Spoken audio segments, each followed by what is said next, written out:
Hello friends, आप सभी का हमारे चैनल पे स्वागत है। आज मैं आपको इस वीडियो के अंदर सेल मेम्ब्रेन्स या फिर प्लाज्मा मेम्ब्रेन कोशिका झिल्ली के बारे में कुछ इन्फॉर्मेशन देने वाला हूं।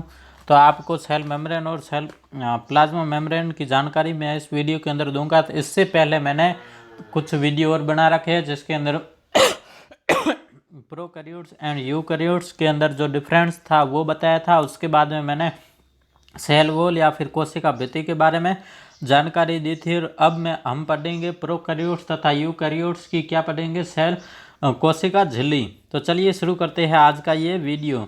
तो इस वीडियो के अंदर तो सर्वप्रथम हम पढ़ेंगे जो कोशिका झिल्ली होती एक ऐसी कोशिकीय संरचना है जो प्रोकैरियोट्स एवं यूकैरियोट्स कोशिका में समान सेम होती है।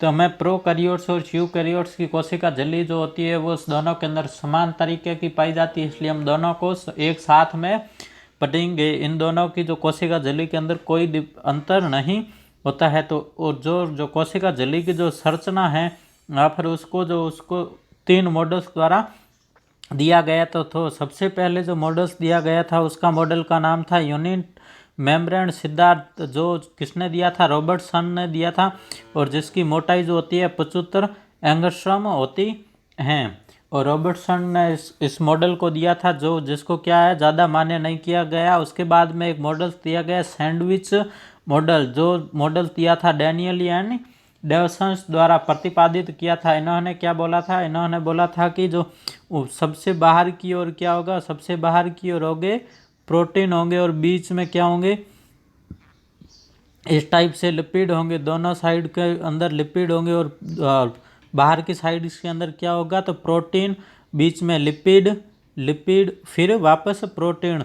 तो जैसे सैंडविच होता है तो सैंडविच के जो बाहरी किनारे हो गए वो क्या हो गए, प्रोटीन्स हो गए, और जबकि अंदर का जो मसाला होता है उसको क्या माना इन्होंने, लिपिड माना।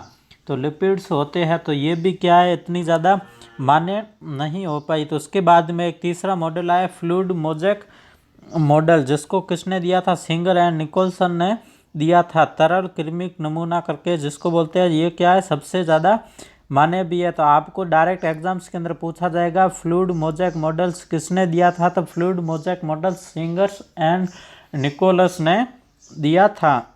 अब हम बात करते हैं आगे। तो कोशिका झिल्ली की जो संरचना होती है फ्लूइड मोज़ेक मॉडल्स के अनुसार कैसी होती है। तो फ्रेंड्स आपके सामने ये डायग्राम बना हुआ है। तो इस डायग्राम्स के अंदर जैसे दिखाया गया है, जैसे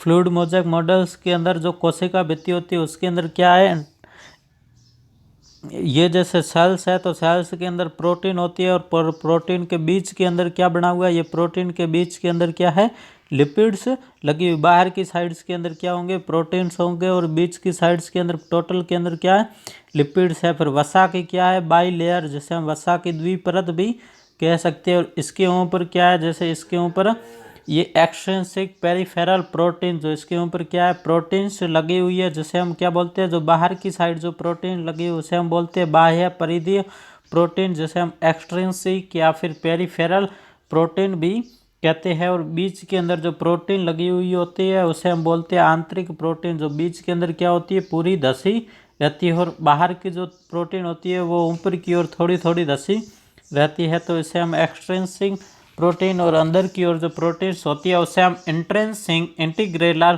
प्रोटीन भी कहते हैं।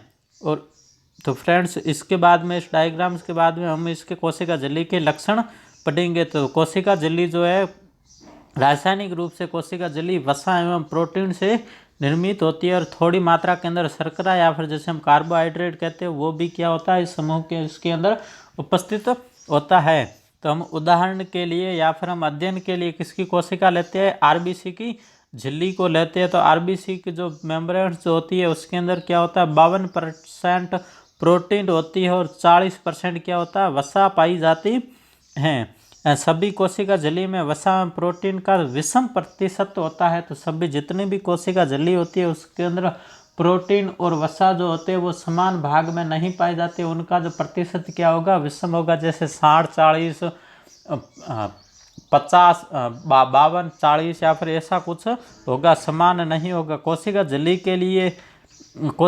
के अध्ययन है तो सबसे प्रयुक्त प्रयुक्त कोशिका क्या है, आरबीसी है। तो सर कोशिका झिल्ली के लिए सबसे जो सामान्य जो कोशिका का अध्ययन किया जाता है तो वो किसका किया जाता है, आरबीसी का किया जाता है, क्योंकि इसके अंदर बाकी भी कोई भी कोशिकांग उपस्थित नहीं होते हैं। आरबीसी की कोशिका झिल्ली के अंदर बहुत सारे कोशिकांग नहीं पाए जाते हैं। इसके अंदर सामान्य कोशिका झिल्ली का अध्ययन करना बाकी के मुकाबले क्या होता है, आसान होता है। इसलिए हम प्रारूपिक कोशिका किसको लेते हैं, आरबीसी को लेते हैं। और उसके बाद हम आगे बढ़ते हैं कोशिका झिल्ली के वसा या फिर लिपिड। तो कोशिका झिल्ली के जो वसा होते हैं वो द्विपरत के रूप में, बाई लेयर के रूप में व्यवस्थित होती है। दोनों को प्रोटीन के बीच के अंदर क्या होती है, ये पाई जाती है। कोशिका झिल्ली के जो वसा होते हैं वो क्या होते हैं, एम्फीपैथिक होते हैं, अर्थात इनमें ध्रुवीय पोलर और अध्रुवीय नॉन पोलर दोनों समूह पाए जाते हैं। और इनका जो ध्रुवीय सिरा जो होता है वो सतह पर या फिर सरफेस के ऊपर पाया जाता है, और जबकि अध्रुवीय सिरा जो भीतर की ओर पाया जाता है, जिसे हम क्या बोलते हैं, वसीय अम्ल भी कहते हैं। और कोशिका झिल्ली के जो वसा होते हैं वो फॉस्फोलिपिड सर्वाधिक मात्रा में या फिर ग्लाइकोलिपिड या फिर कोलेस्ट्रॉल से निर्मित होते हैं। कोशिका झिल्ली के जो वसा होते हैं उसके अंदर कौन कौन सी वसा पाई जाती है, एक तो फॉस्फोलिपिड जो सर्वाधिक मात्रा में, फिर ग्लाइकोलिपिड्स और कोलेस्ट्रॉल क्या है, सामान्यतः सिर्फ और सिर्फ केवल यूकैरियोट्स के अंदर में पाया जाता है। तो यूकैरियोट्स में कोलेस्ट्रॉल पाया जाता है, तो प्रोकैरियोट्स में कोलेस्ट्रॉल की जगह पर क्या पाया जाता है, तो कोलेस्ट्रॉल की जगह पर हैप्नोइड्स नामक क्या होता है, रसायन पाया जाता है। तो प्रोकैरियोट सेल्स की कोशिका झिल्ली में कोलेस्ट्रॉल की जगह पर हैप्नोइड्स उपस्थित होता है। और उसके बाद में हम बात करेंगे कोशिका झिल्ली के प्रोटीन। तो कोशिका झिल्ली के जो प्रोटीन होते हैं तो वो क्या होती है, दो प्रकार के प्रोटीन उपस्थित होते हैं। उनको पृथक्करण के आधार पर दो भागों में बांटा गया है। तो परिधीय बाह्य प्रोटीन जो आसानी से क्या हो सकते हैं, पृथक हो सकते हैं। जो बाहर की ओर प्रोटीन होते हैं वो आसानी से पृथक हो सकते हैं, उनको परिधीय बाह्य एक्सट्रिंसिक प्रोटीन या फिर पेरिफेरल प्रोटीन भी कहते हैं, जिसका उदाहरण क्या है, स्पेक्ट्रिन प्रोटीन उदाहरण है। एंड दूसरा आता है आंतरिक प्रोटीन या फिर इंटीग्रल प्रोटीन, जो भीतर धसे हुए होते हैं और आसानी से यह पृथक नहीं हो पाते। इनके जो एग्जाम्पल है वो है ग्लाइकोफोरिन और ट्रांस मेम्ब्रेन प्रोटीन। एंड कोशिका झिल्ली के अंदर जो शर्करा समूह या फिर शुगर जो होती है वो एक्स्ट्रा सेलुलर साइड बहुकोशिकीय क्षेत्र के अंदर पाई जाती है। इसका कार्य क्या होता है, इसका जो कार्य होता है वो होता है कोशिका संयोजन, सेल एडेशन एवं कोशिकीय रिकग्नाइजेशन, कोशिका की पहचान करना और सेल का कोशिका को संयोजन या फिर कोशिका को जोड़े रखना होता है। प्लाज्मा झिल्ली एक असमित एसिमेट्रिकल क्या होती है, संरचना होती है। प्लाज्मा झिल्ली के अंदर क्या होता है, सभी के सभी जितने भी कुछ भी इसके अंदर जो पदार्थ होते हैं वो बिखरे भी होते हैं, वो सामान्यतः ज़्यादा व्यवस्थित नहीं होते हैं। और प्लाज्मा झिल्ली की द्रव्यता या फिर तरलता या फिर फ्लूइडिटी की हम बात करते हैं। तो जो प्लाज्मा झिल्ली की जो फ्लूइडिटी क्यों इंपॉर्टेंट है, तो क्योंकि प्लाज्मा झिल्ली की फ्लूइडिटी वृद्धि होती है, जो कोशिका के अंदर वृद्धि होती है। कोशिका का जो स्रवण होता है, कोशिका किसी भी पदार्थ या रासायनिक पदार्थ को क्या करती है, बाहर की ओर धकेलना या फिर एंडोसाइटोसिस, किसी भी कोशिका के अंदर किसी भी पदार्थ को अंदर की ओर लेना है। अंतर कोशिकीय जंक्शन के लिए फ्लूइडिटी या फिर तरलता क्या होती है, आवश्यक होती है। वसीय अम्ल श्रृंखला की लंबाई व संतृप्तता तरलता को नियमित करती है। तो वसीय अम्ल की जो श्रृंखला की लंबाई होती है, असंतृप्तता होती है, वो क्या करती है, तरलता को नियमित करती है। तरलता समानुपाती 1/लेंथ, लंबाई जितनी ज़्यादा लंबाई होगी तरलता क्या होगी, उतनी कम होगी। और जितनी ज़्यादा तरलता होगी और असंतृप्तता या फिर असैचुरेशन भी ज़्यादा होगा। और उसके बाद हम आगे आते हैं तो प्लाज्मा झिल्ली में वसा एवं प्रोटीन का मूवमेंट जो होता है वो कैसा होता है। तो प्लाज्मा झिल्ली के अंदर जो प्रोटीन्स का या फिर वसा का मूवमेंट होता है, तो पार्श्व विसरण, एक तो लेटरल डिफ्यूजन, प्रोटीन और वसा जो होते हैं झिल्ली के भीतर क्या करते हैं, प्रोटीन और वसा दोनों ही पार्श्व विसरण या फिर जिसे हम लेटरल डिफ्यूजन कहते हैं वो दर्शाते हैं। और फ्लिप फ्लॉप गति केवल कौन दर्शाता है, सिर्फ और सिर्फ वसा दर्शाते हैं। प्रोटीन्स के अंदर फ्लिप फ्लॉप गति नहीं पाई जाती। फ्लिप फ्लॉप का मतलब नीचे वाला जो लिपिड्स है वो ऊपर की ओर आ जाता है और ऊपर वाला लिपिड्स क्या होता है, नीचे की ओर आ जाता है। इन दोनों के अंदर मतलब स्थानांतरण, ये एक जगह से दूसरी जगह चले जाते हैं, दूसरे वाले क्या होते हैं इसकी जगह आ जाते हैं तो फ्लिप फ्लॉप की गति केवल और केवल वसा दर्शाते हैं और प्रोटीन नहीं दर्शाते हैं।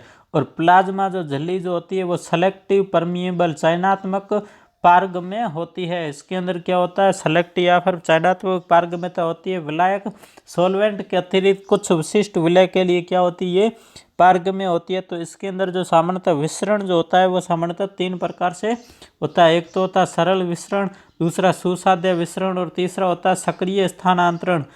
तो हम सर्वप्रथम बात करेंगे सरल विसरण की। तो अध्रुवीय विलय आसानी से उच्च से निम्न सांद्रता की ओर गति करते हैं। जैसे जल जो होता है वो सरल विसरण दर्शाता है, कोशिका के अंदर वो उच्च सांद्रता से निम्न सांद्रता की ओर गति कर लेता है। और उसके बाद में हम बात करते हैं सुसाध्य विसरण की। तो ध्रुवीय विलायकों के लिए वाहक प्रोटीन के माध्यम से गति करते हैं। तो इसके अंदर जो विसरण होता है उसके अंदर सामान्यतः सामान्य विसरण नहीं होता। इसके अंदर कोई भी प्रोटीन का अणु होता है वो किसी भी पदार्थ को क्या करते हैं, अपने साथ प्रोटीन अपने साथ बांध के या फिर उसको पकड़ के साथ में लेके जाता है। तो वो क्या होगा, सुसाध्य विसरण। और सक्रिय स्थानांतरण जो क्या होता है, सांद्रता के विपरीत गति होती है। जैसे सोडियम पोटेशियम आयन, तो ये क्या होती है, जबरदस्ती इसको गति कराई जाती है, ये सामान्यतः गति नहीं होती है। तो ये क्या होती है, सांद्रता के विपरीत गति होती है।